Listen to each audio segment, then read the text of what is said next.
Hi, I'm Dave. And I'm Becky, and we're parents to two little kids. Parenting isn't always easy. There are ups and downs, good days and bad days, days with way too much TV, and days with lots of laughter. Moments where you just feel overwhelmed, and moments where you've never felt more proud. At the end of the day, parenting is super rewarding, but also super hard. This podcast is for all the parents out there who feel like they have no idea what they're doing, because we're right there with you. This is the Spillproof podcast. Welcome back to the Spillproof podcast. I'm Becky. And I'm Dave. And today, we're talking about sleep regression. Yeah. No one's favorite topic. No. So it's interesting. I think we probably had this on our topic list for a while. Mm-hmm. We keep losing our topic list and then making a new one. So this has been reoccurring on every single topic list we've had. And it is kind of more relevant for us recently because one of our children is kind of going through a sleep regression. He is, yes. And by he, we mean Owen. Owen, our oldest. Owen, yes. He just turned 3, and apparently there can be a 3-year sleep regression. It can really be a sleep regression. Well, so this is funny. So I thought before, because, sometimes I do very light research, and I thought, let me do a little bit of research for this one. So I did. I literally Googled sleep regression for kids. I think it was like sleep regression for kids or sleep regression in kids. If you want to read something funny or have it, if you have a Google phone or whatever and you say it into it and it speaks the answer back, Google that. Because this is what it says. A quick Google search of that. It says it can happen at any age, 4 months, 8 months, 18 months, 2 years, 12 months, 10 months, and 11 months. Oh. That's Google's answer. Google doesn't know when you have sleep regression. Because it's always. No. It can always happen at any time, really. I think there are more common times like that, like 4 months, 8 months, when kids if Google doesn't know, we're to screwed. Have them, but right, that's a good point. If Google doesn't know, Google knows everything except for when your kid's going to have sleep regression. Google's child is going through a sleep regression, so it can't get its facts straight. The first answer is anytime. Anytime, yeah. It blanket statements. It could be anytime. And that's true. It can. It honestly is true. Mm-hmm. The whole sleep regression at these times, yes, that happens, but because it's always happening. And for us, I think it was more noticeable because we did sleep training for both our kids. Mm-hmm. Yeah, and I do feel like we've been pretty lucky so far with sleep regressions. Up until our most recent one with Owen, they've been fairly quick, week and a half, 2 weeks at most. Mm-hmm. But most of the time, they're maybe a week. When we were sleeping on the floor in his room, was that before or after sleep training? Before sleep training. Okay. That was a very long stretch. That was like 2 months of sleeping on the floor. Achy backs and necks. Yeah. We decided, and our pediatrician was like, you need to sleep train your child. Yeah. Every night we slept we went back and forth and slept on his floor. So sometimes it might not be noticeable. I mean, if you didn't do sleep, there's nothing wrong with not doing sleep training. We just decided that we wanted to make sure we did that and they slept in their rooms and not on our bed. So it was a little more noticeable for us when they were, having these sleep regressions because both kids surprisingly have always been really good sleepers. Yeah. Once they were in that sleep trained phase. Yeah, sleep regression can be tricky though, because especially if your kids have been sleeping through the night and then all of a sudden they're not and they're waking up several times. It's a shock for everybody, the kids, the parents. Yeah, it's a shock for them because they just want to sleep, but then they get cranky and they're crying and then they want cuddles, right? Mm-hmm. And then as parents, you're kind of shocked because you just want to sleep and you're not used to being up all night. You're used to getting your 6, 7, maybe sometimes 8 hours of sleep with them sleeping through the night. So it's a shock for everyone. I feel like we've come up with some key things to do each time just to keep us sane. Especially when you're tired at night. I get really irrational when I'm tired, especially in the middle of the night. So we always have to, like that first night, I'm usually panicking.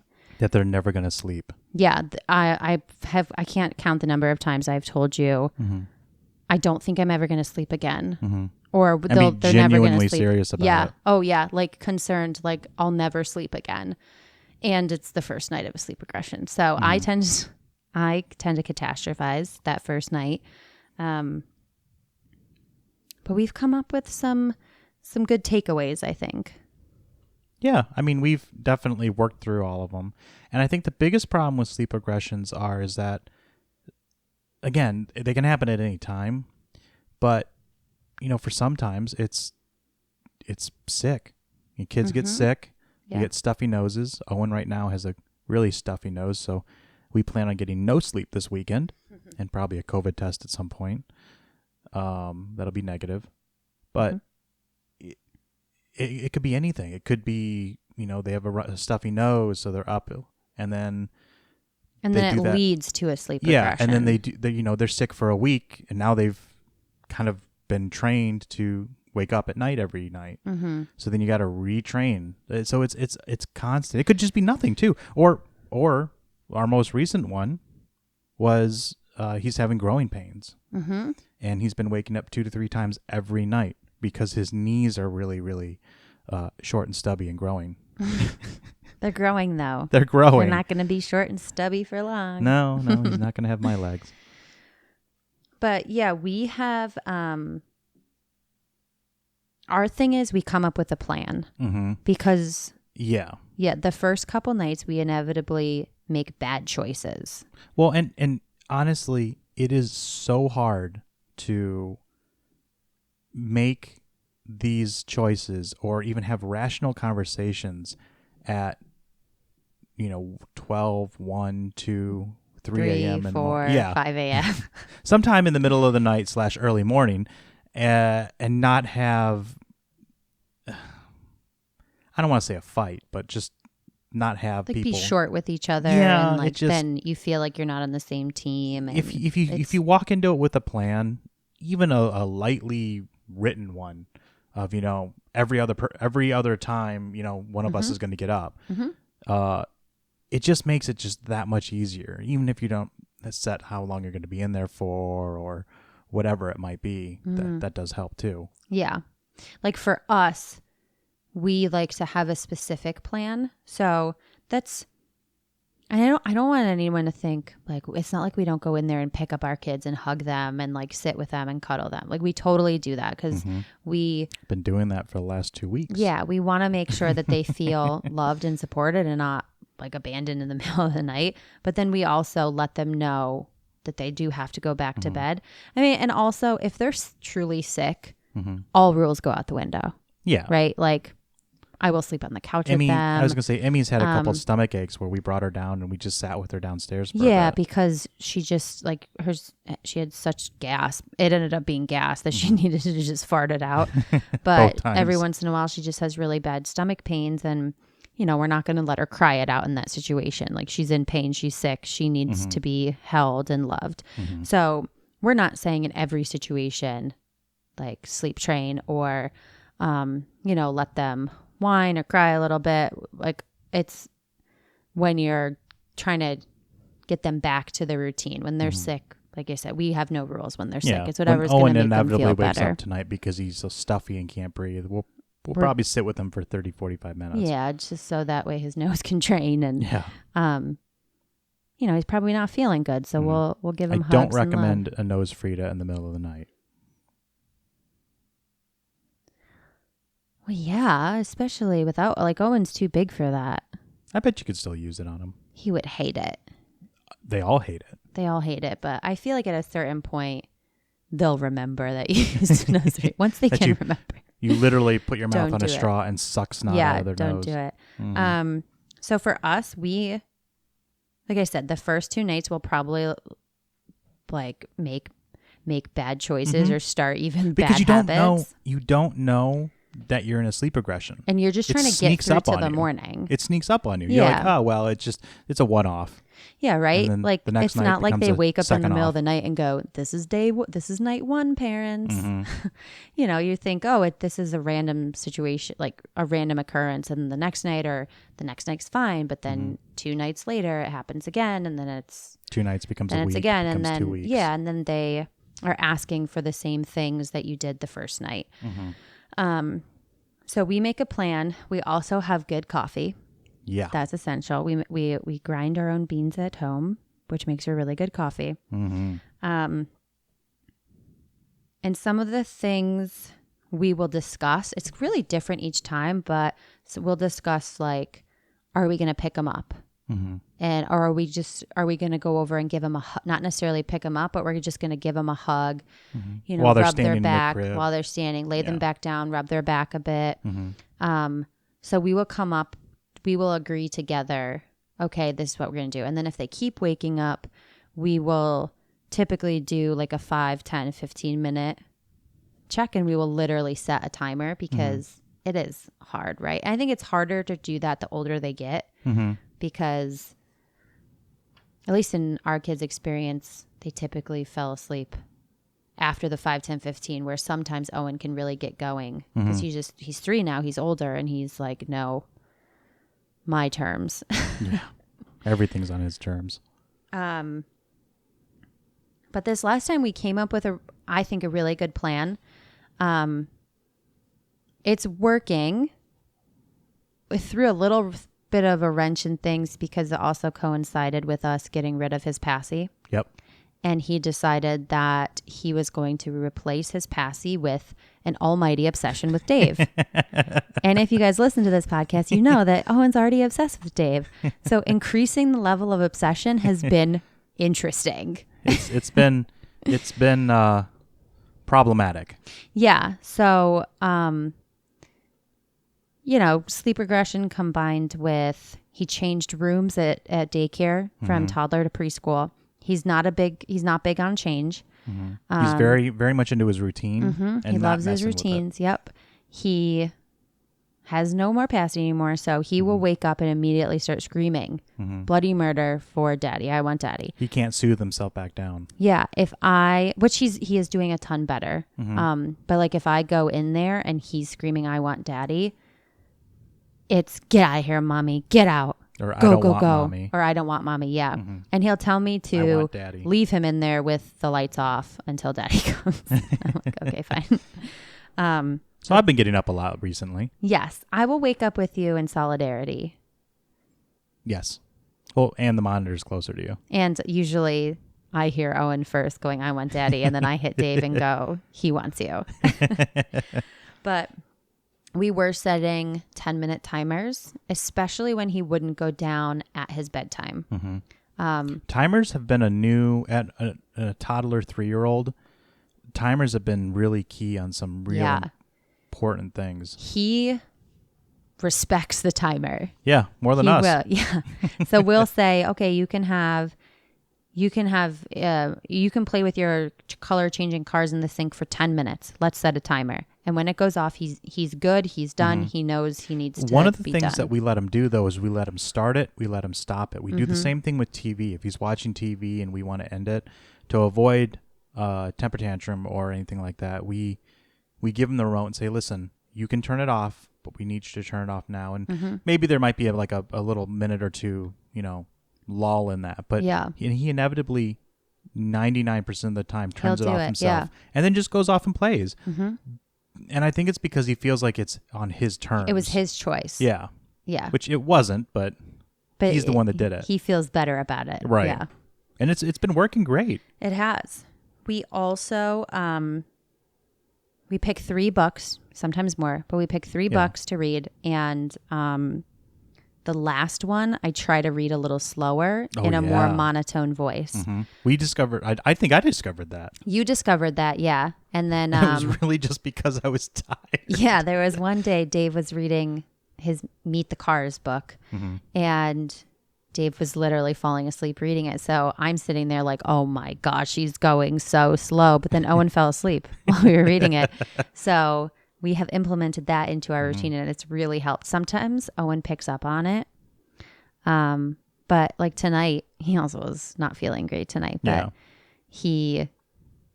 we actually, sometimes if he falls asleep right before the end, he doesn't believe that we finished it.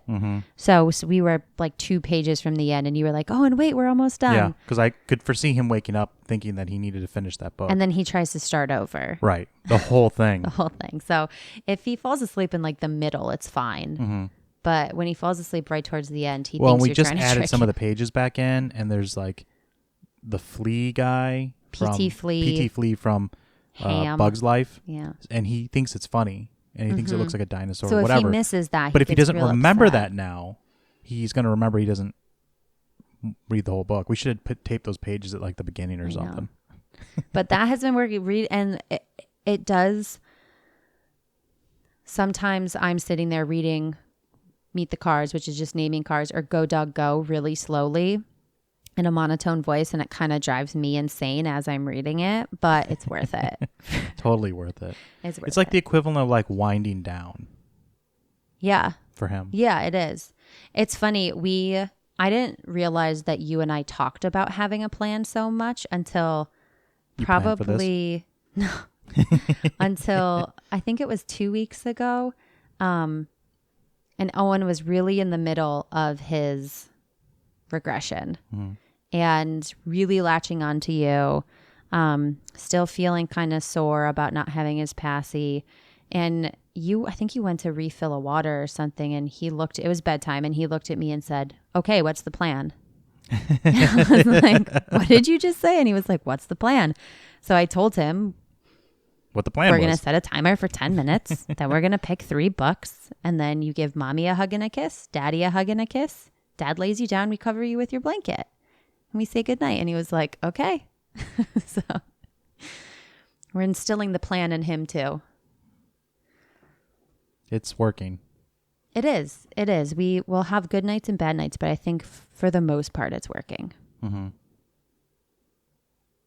Yeah, sleep regression, it just sneaks up on you. And maybe it's me personally, but I don't realize, like, if you get up with the kids in the middle of the night once a night for a couple of nights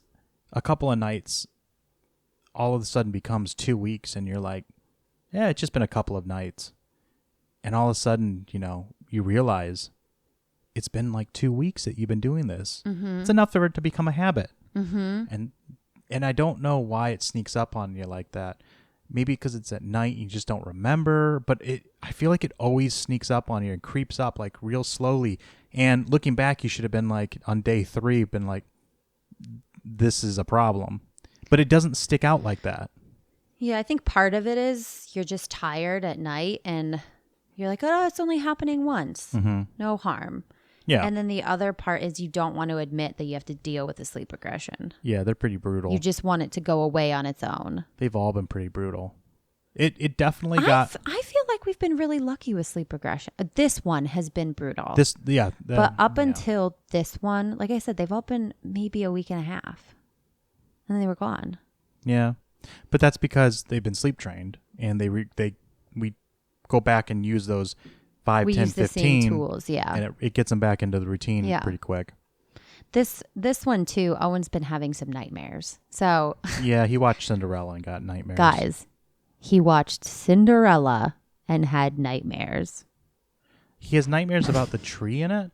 There's a tree at the end that I think Cinderella falls under when like the carriage turns into a pumpkin. She's literally just sitting under a tree. And he will wake up because he had a nightmare about that tree. Yeah. It's weird things that kids pick up. So we're not going to watch Monsters, Inc. for a while. I still think Monster University is okay. We should watch it and see, but I don't think it's that scary. Cinderella gave him a nightmare. Cinderella, they're drawn weird. Not even the scare. It's not like the stepmother. Stepmother looks scary. But he didn't have a nightmare about the stepmother. He had a nightmare about the tree that she sits under. It's dark scenes.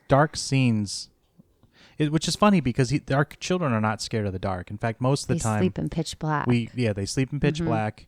When I go in there and comfort him, we're always in pitch black. Although now he asks for the phone light because you do that. And I purposely do that so he thinks that it's still bedtime.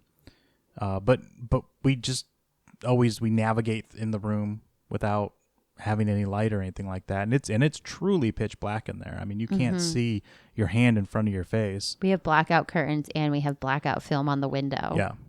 Because the person behind us keeps their floodlight on all night, right in his window. Also, I went in there one time recently with the flashlight on my phone.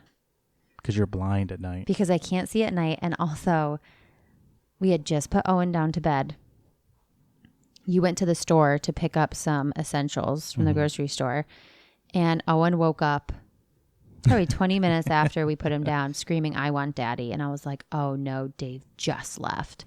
So I walked in there and said, "Buddy, you're okay. Let's have a hug." Because Dave says he goes in there and he says, "I'm going to pick you up. I'll give you a hug." He gives him a hug. And then he'll say, let's sit for 3 minutes. You can start the timer. And then he goes to bed for him. Sometimes he needs to sit longer, but to get him to calm down to the point where they can start the timer. But I'm like, okay, I'm going to use Dave's tactics. It'll be great.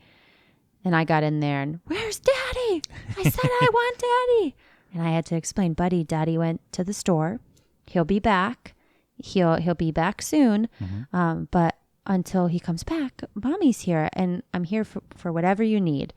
And he acted like you had literally walked out on us as a family.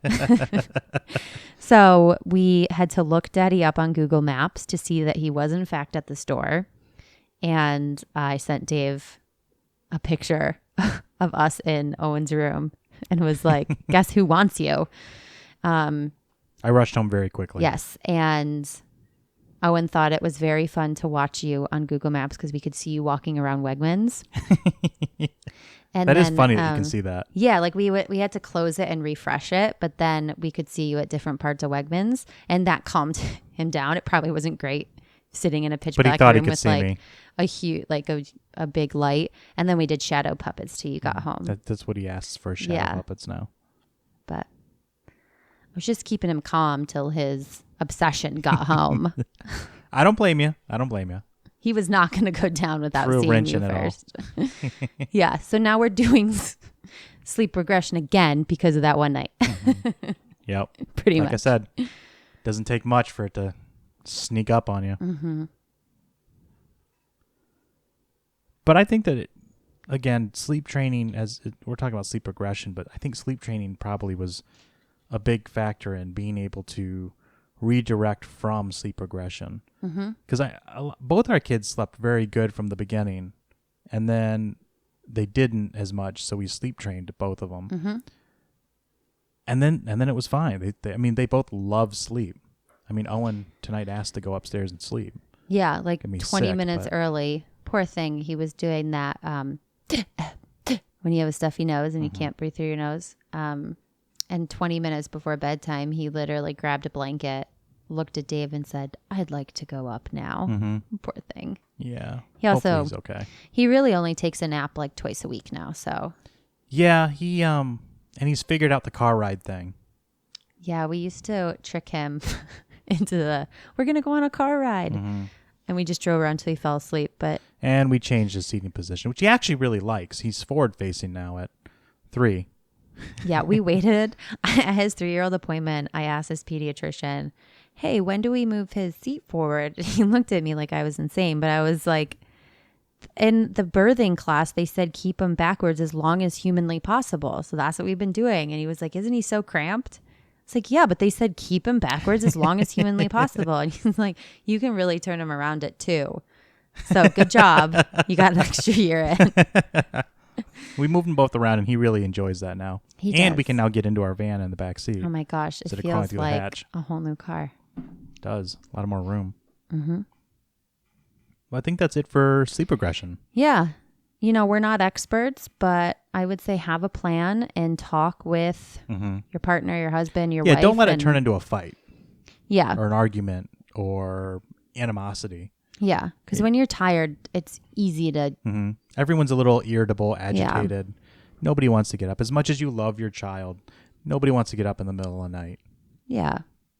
It's frustrating, so if you find that you are getting frustrated with each other, just take time during waking hours. Don't do it at night. Get through the night, brew that coffee, go buy your coffee wherever you like to get it, and then have that conversation and say, okay, what are we going to do tonight? And maybe it'll work, or maybe the next night you'll have to plan something different. But I always feel like it's a lot of trial and error. Yeah, going in with a plan just helps me feel better because it's not a free-for-all then. Yeah. We'll try this. It either will work or it won't, and then we'll move forward. I agree. Thanks for listening to the Spillproof podcast. As always, reach out to us at spillproofpodcast@gmail.com. We'd love to hear from you all, and we can't wait to talk with you next time. Thanks for listening. Bye. Bye.